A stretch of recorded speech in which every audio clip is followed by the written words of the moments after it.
How's it going, guys? My name is Zach with the Movie Castle, and today we're going to be taking a look at Leprechaun Origins. This is from 2014 and is the 7th film in the Leprechaun franchise.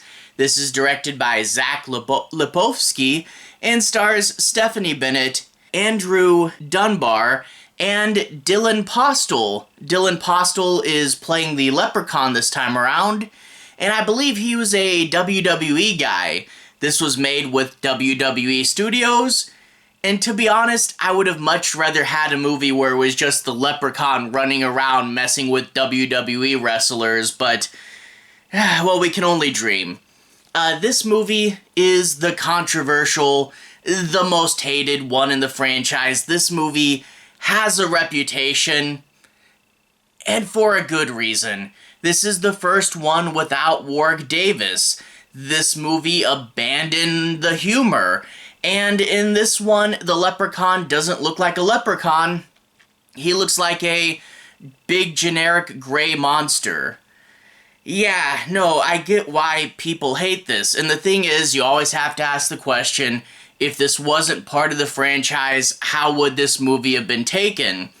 And it wouldn't have been hated, but it is a shockingly generic creature feature and doesn't really have anything that stands out. If this wasn't a Leprechaun movie, it wouldn't have been hated, but it wouldn't have been remembered in a year or two. It's just generic and dull and doesn't have anything super special to offer it. I wish there was something going on here, but there really isn't. And the thing is, this was like a year after the Evil Dead remake, and I kind of wonder if they said, hey, everybody liked it when Evil Dead was serious, but that doesn't mean you can do it with everything all the time. I mean, would you like to see a serious Killer Clowns from Outer Space?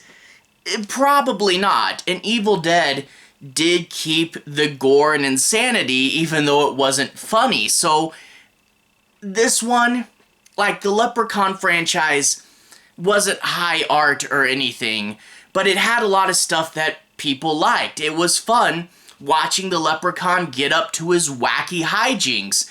It was good, cheesy, campy movies, and we threw that all away and in turn got nothing out of it.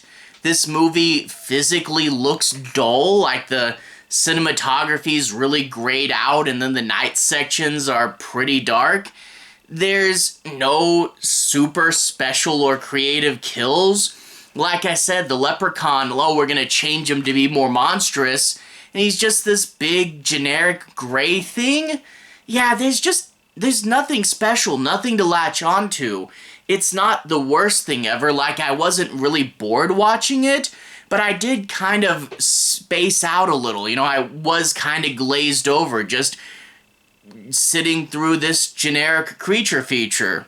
I mean, it's not even an origin story, which is super weird, right?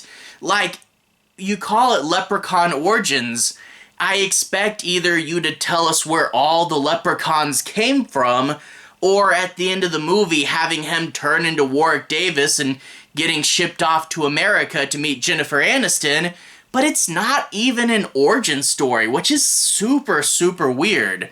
If it wasn't a Leprechaun movie, it would be a lazy Saturday afternoon, turn the TV on, turn your brain off, watch the creature feature. But having Warwick Davis's legacy, having all those fun and good memories of the humor and the laughs and the antics, it just makes this one kind of sour, There's nothing here. It's not really worth checking out unless you're morbidly curious. And I hear Leprechaun Returns got better, so gonna be checking that out pretty soon with St. Patrick's Day approaching, and fingers crossed for a good movie there. But anyway, let's talk a bit about the plot. I want to do a bit of deeper analysis, and I'll be talking about the plot to do that. No major spoilers, but I just want to move into a deeper analysis phase. Anyway, we open up we gotta kill off the prologue couple, and they're drug away through the tall grasses of Ireland, like a Paranormal Activity movie, really just kind of sucked away by their feet by an unseen force, because the Leprechaun's not really known for taking center stage or anything, right? Generic prologue kills. We also get the first use of what looks to be a GoPro camera, and I get trying to have experimental camera angles, but there are a few GoPro shots in this movie, and they're always jarring, and they always take you out of the movie, and we see the first of them in the prologue section. After that, we get our main characters. It's 2 guys, 2 girls, so 2 couples. And the main girl wants to put off getting her master's in history so that she can spend time with her boyfriend, who is going to be in college far, far away from her.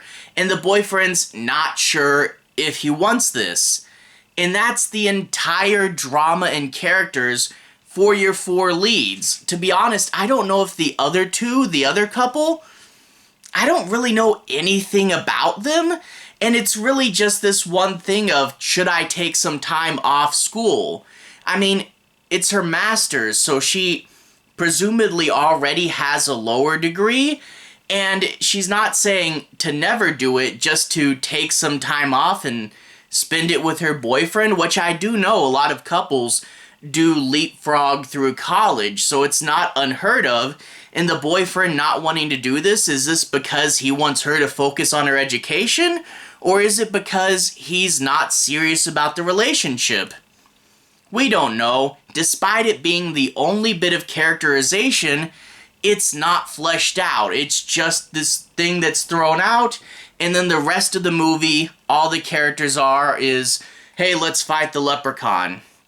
And that's pretty much it.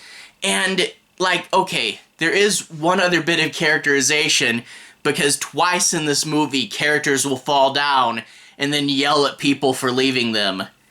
Yay, our characters are kind of scumbags. Whatever.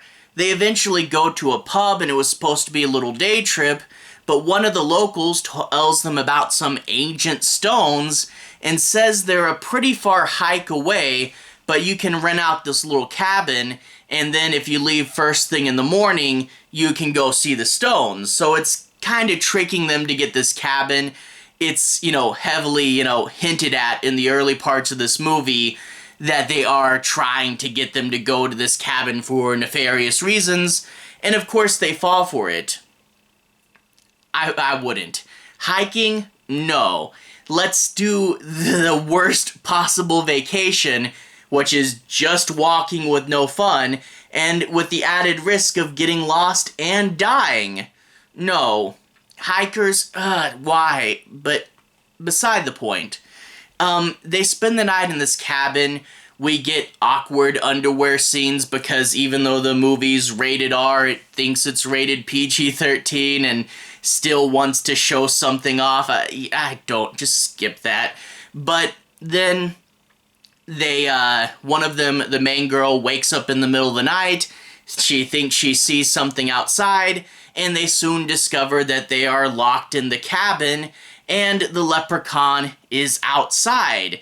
And I would have expected from here to get a cool Assault on Precinct 13 style defend the base movie, but it really isn't. They quickly find out that they can get out the same way the leprechaun got in, which 2 points for logic, I guess, but then it's just running around a field.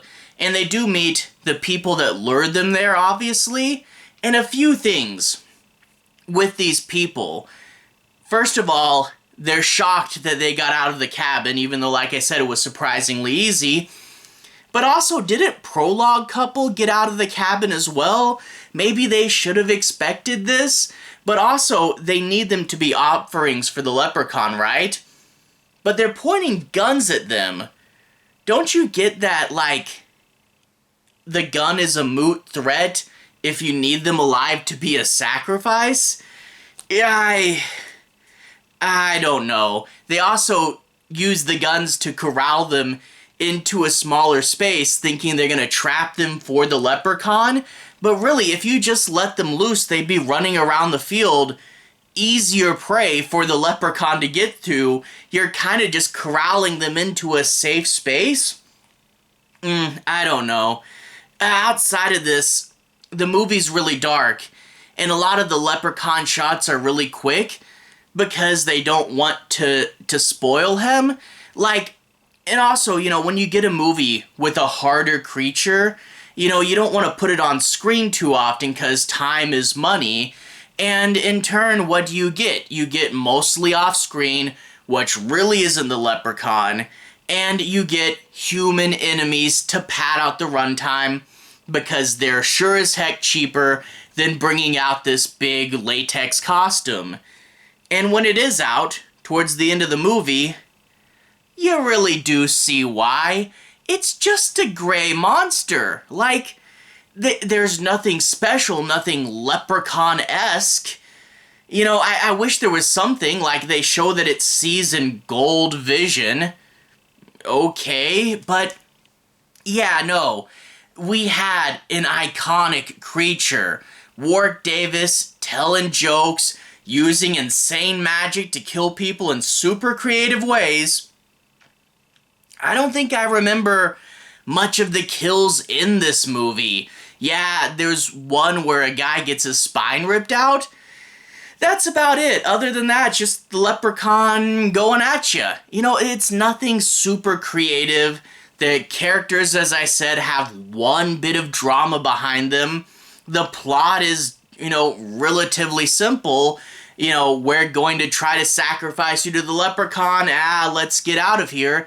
And kind of run through the woods aimlessly. I wish there was something, just a little bit more to make this movie special. I don't know. Even like I said, thinking of it outside of the Leprechaun franchise, it's still dull. And maybe you could have made something interesting and unique in its own right, but you didn't. You just made something that was dull and boring, and I wish there was something going on here. Whatever. As it stands, if you can disassociate from the franchise, it's a B creature feature you're gonna forget about in a couple days. You can watch it if you want to just kill time, but associating it with the franchise is just constant disappointment, so not a huge recommendation. It's not the worst thing ever. It's just a B creature feature stepping on the toes of a beloved franchise, and yeah, not a strong recommendation or anything. Anyway, to everyone who's watched so far, thank you for watching. To everyone who's liked and subscribed, thank you. You really are helping the channel out. I'll leave a relevant playlist on the bottom. This should be my Leprechaun franchise, where you can see my reviews for the past entries, as well as other Leprechaun movies like Red Clover, or Rankin and Bass's The Leprechaun's Christmas Gold. Anyway, have a good day. I'll see you guys again very, very soon. Relevant playlist on the bottom. Have a good day now.